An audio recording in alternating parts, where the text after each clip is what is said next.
One day, Narad Muni, he asked Lord Narayana, "Oh Narayana, who is this Ganesha? He doesn't look like the other devas, nor does he behave like them. He is known for being a little bit nutcut, a little bit naughty. And while the other devas have mighty and powerful vahanas, he is riding a little mushak, a little mouse. Yet, this Ganesha has been given the title of Prathama Puja. He is that Lord who is worshipped before any undertaking. So what is so special about Ganesha? Tell me, Lord Narayana, how he came to be." And so from the lips of Narayana tonight, we are hearing this legend of the birth of Sri Ganesha. Lord Narayana, he smiled to hear this question of Narad Muni. And he said, "Oh Narada, what a wonderful question. What a wonderful question." And so it was now story time in Vaikuntha as Lord Narayana began. He said, one day, after Kartikeya was born, Parvati Maya, she approached Bolinath and she said, "Oh Mahadeva, I want another son. I want another son." She said, "You know, I never got to take care of Kartikeya as a little baby because the Kritikas, they nursed him and they raised him. And then as soon as he was capable, he became this Senapati, this commander-in-chief of the Devas. And so Kartikeya grew up so quickly that I never had the opportunity to enjoy him as a baby. I would like to have another son." And so Mahadeva, Lord Shiva, understanding the heart of his wife, he smiled and he said, "Oh Devi, I fully endorse this desire of yours. I fully endorse this idea. However, one must not just want a son, one must want a good son. One must want a son who is good for the universe." And so in order to get that, he says, there is a very special ceremony that you must perform. There is a very special ceremony that you must perform. He says, now we want to remember that in Bhagavad Katha, even in Mahabharata, it is told that when Bhagavan Krishna wanted a son, he went to Lord Shiva. Even today in our world, we are told if you want children, pray and fast and do puja to Bhagavan Shiva. But when Bhagavan Shiva wants a son, who does he go to? He tells Parvati Maya, he says, "You must perform a Punyaka ceremony dedicated to Bhagavan Krishna." So now the roles are reversed. You must perform a Punyaka ceremony dedicated to Bhagavan Krishna. Parvati was overjoyed to see the enthusiasm of Mahadeva in attaining this son. And so she listened very intently as Bhagavan Shiva, he began to narrate all of the details behind how she must prepare and what she must do to get ready for this ritual. And after explaining everything, Bhagavan Shiva, he left to meditate on his beloved Lord Krishna. Parvati Maya, she began making all of the preparations and arrangements exactly as Bolinath had instructed. And so wanting everything to go perfectly, she invited all of the devas on the first day of the fast. This fast would begin and last for 1 year. And so she invited all of the devas to come and to bless her, and to bless Bolinath, and to bless their home with success. And she called on, you want the best Pandit as well? She called on Rishi Sanat Kumar. Who is Rishi Sanat Kumar? He is the eldest of the 4 Kumaras, the mind-born sons of Lord Brahma. And so she called Rishi Sanat Kumar and she said, "Oh Rishi, you are the most qualified. Please come and officiate over my fast, over my ceremony." And so Rishi Sanat Kumar, he agreed. On the first day, all of the devas came. Mahadeva was there, Bhagavan Vishnu too came, and Parvati Maya and Bhagavan Shiva, they began to take care of their guests to make sure that they were comfortable.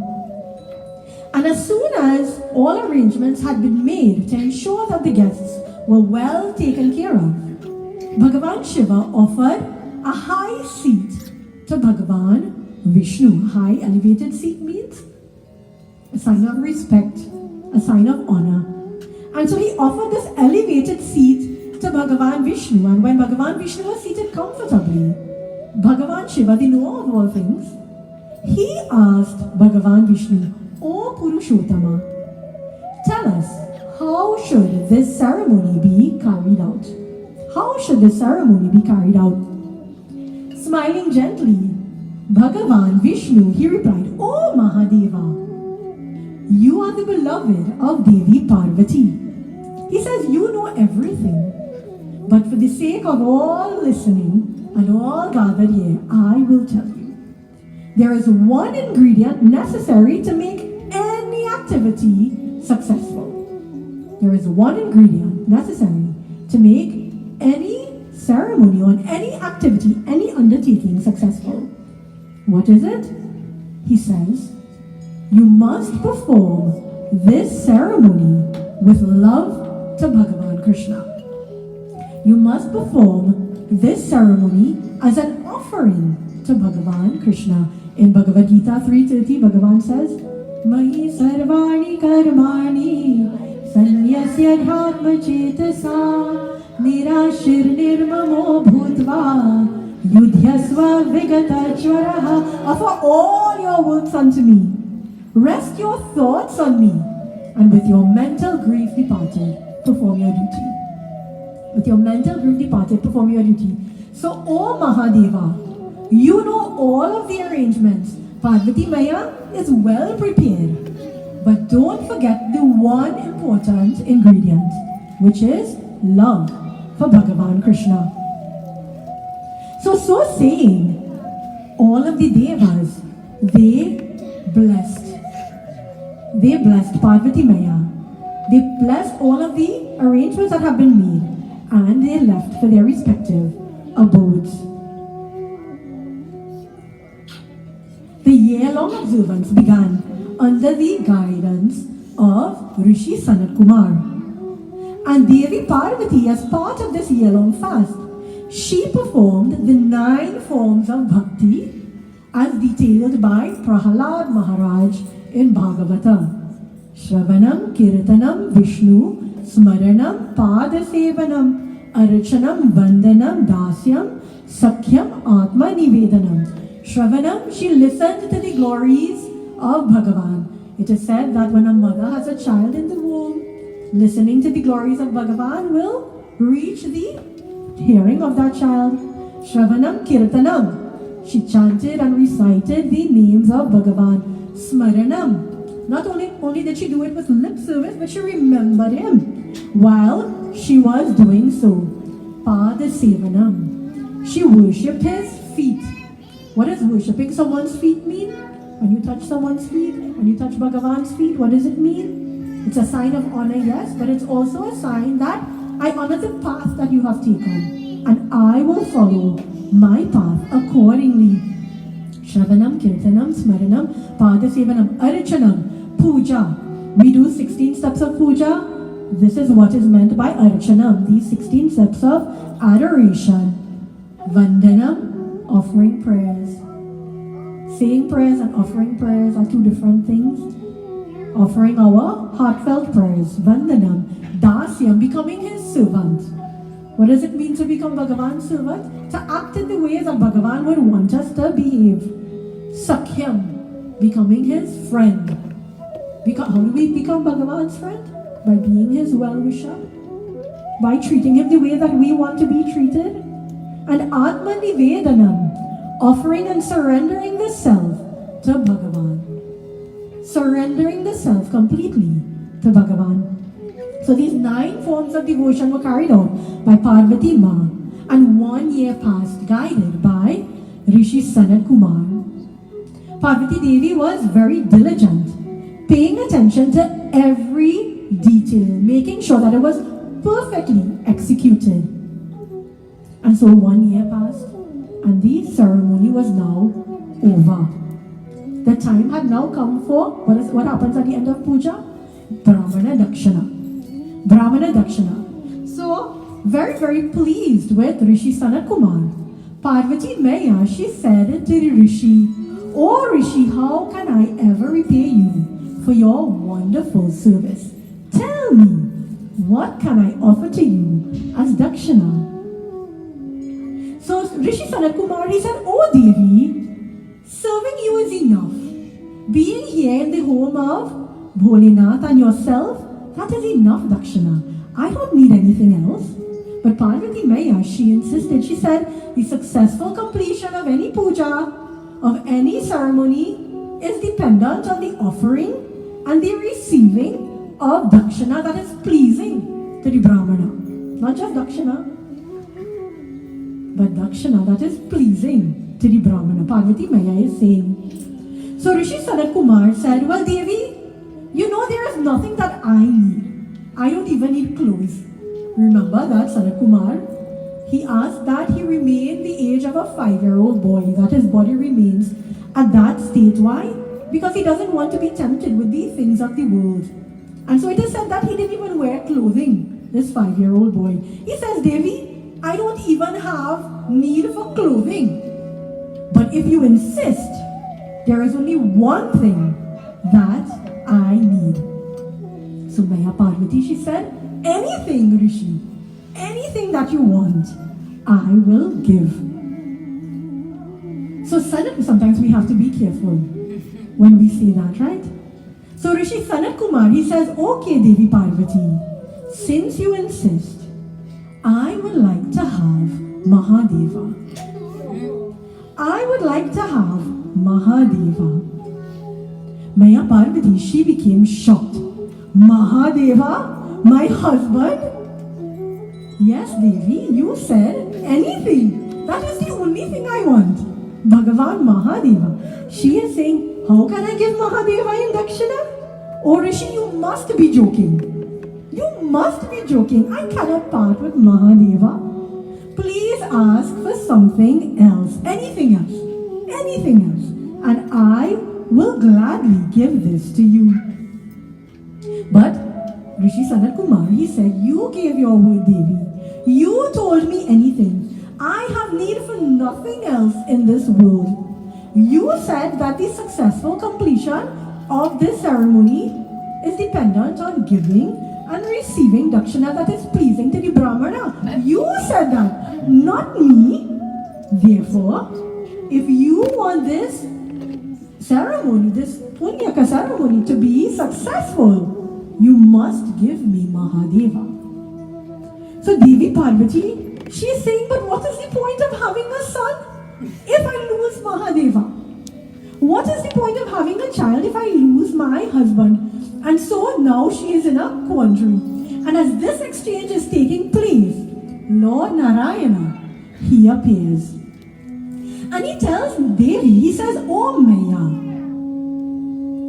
offer Mahadeva to the Rishi as requested. The Rishi has requested Mahadeva as Dakshina. You must give him in Dakshina." So Parvati Devi, she could not believe what she was hearing. And she turns and she looks towards Mahadeva, who all the while is sitting there quietly. And as Parvati Devi looked at him exasperated, Mahadeva, he smiles and he nods.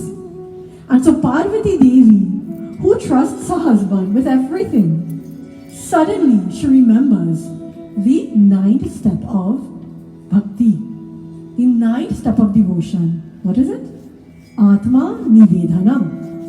Complete surrender.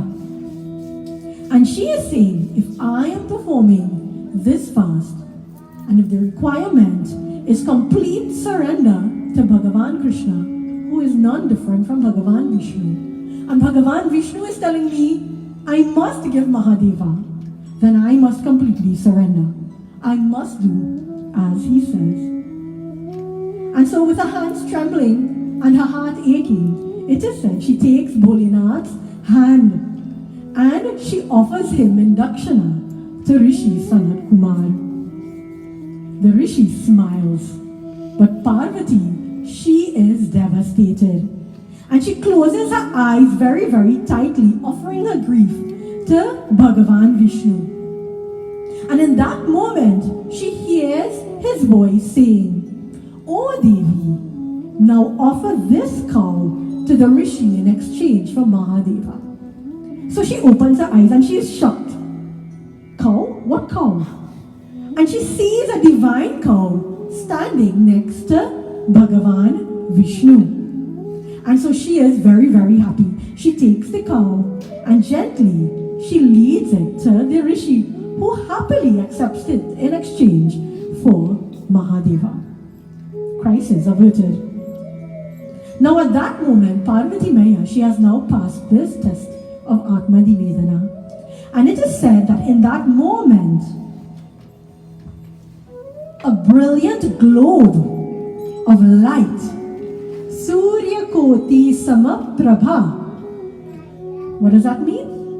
With the effulgence of 1,000,000,000 suns. Where have we heard?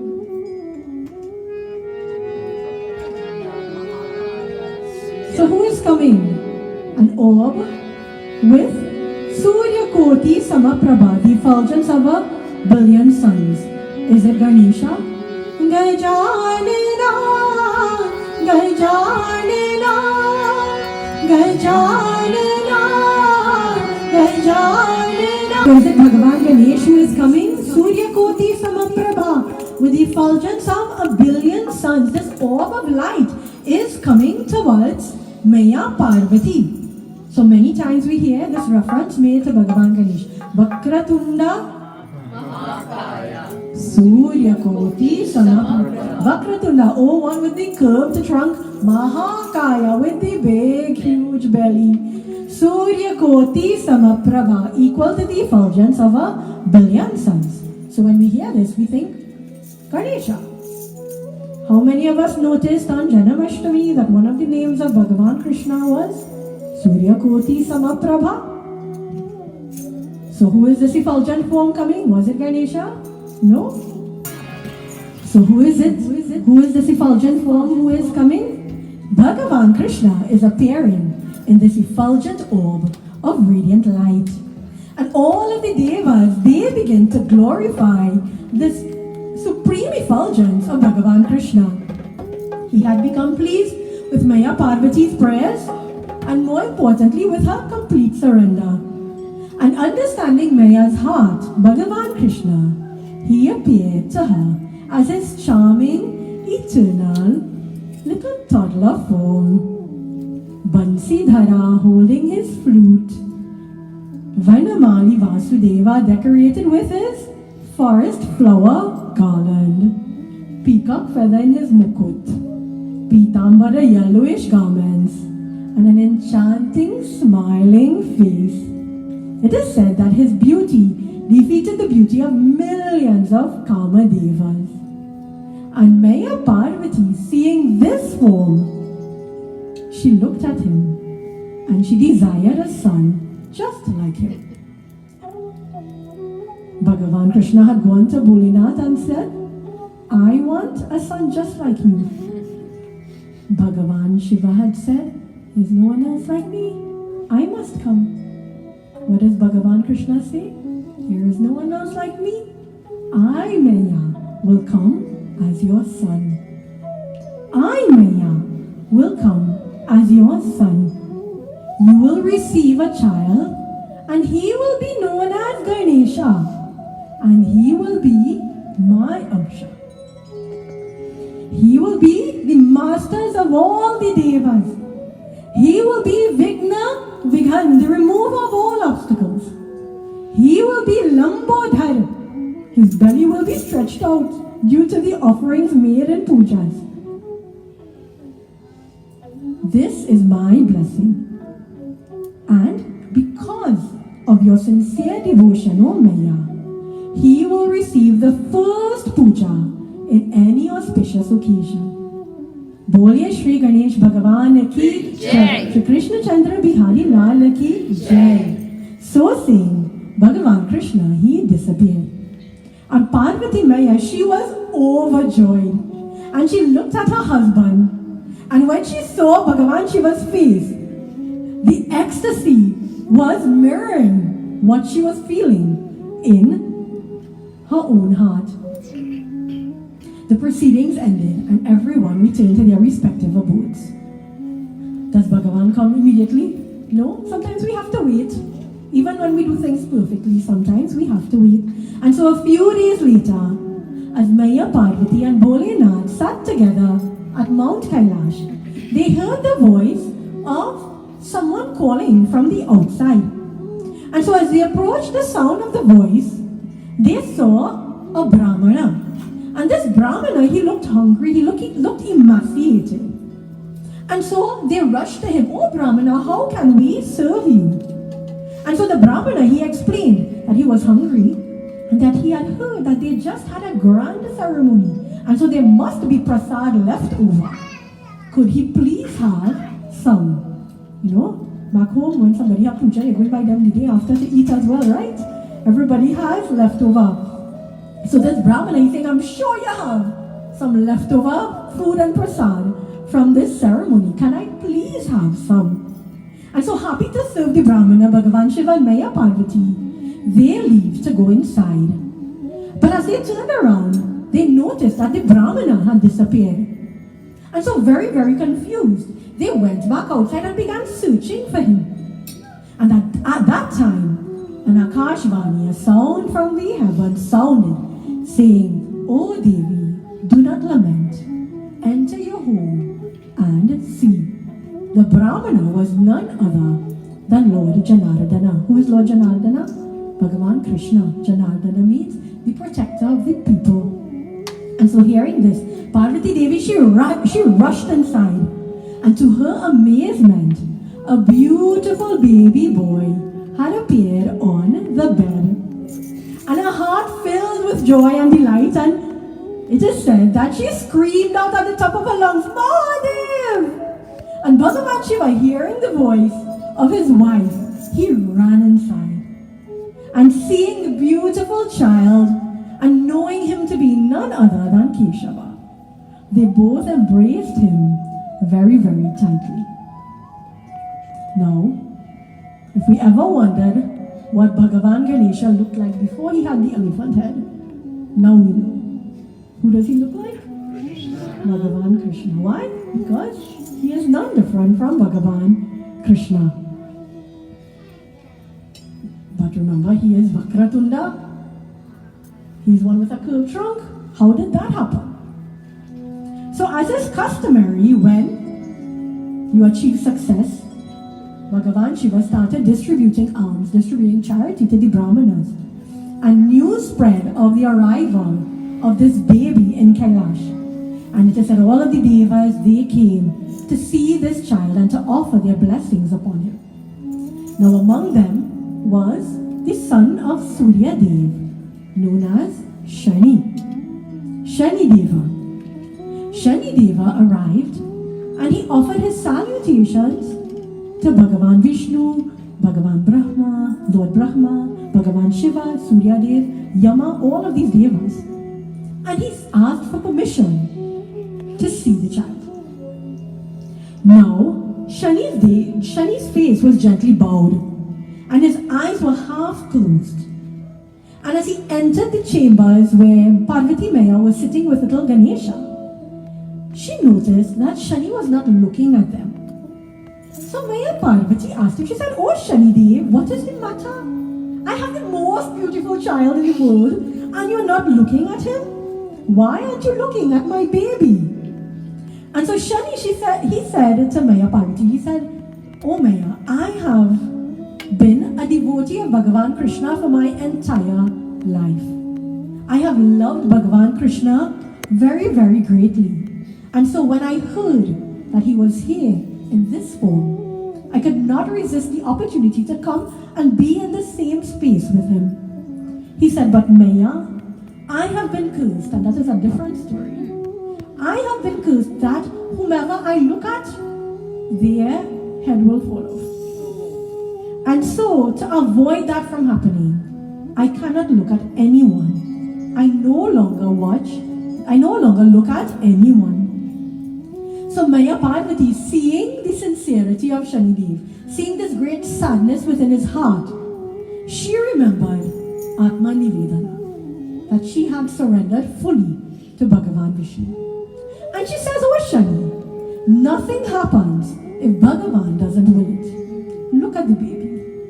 Get the darshan of the baby. Look at him, she urged him gently. He came from Bhagavan, and so Bhagavan will take care of him. He came from Bhagavan, so Bhagavan will take care of him.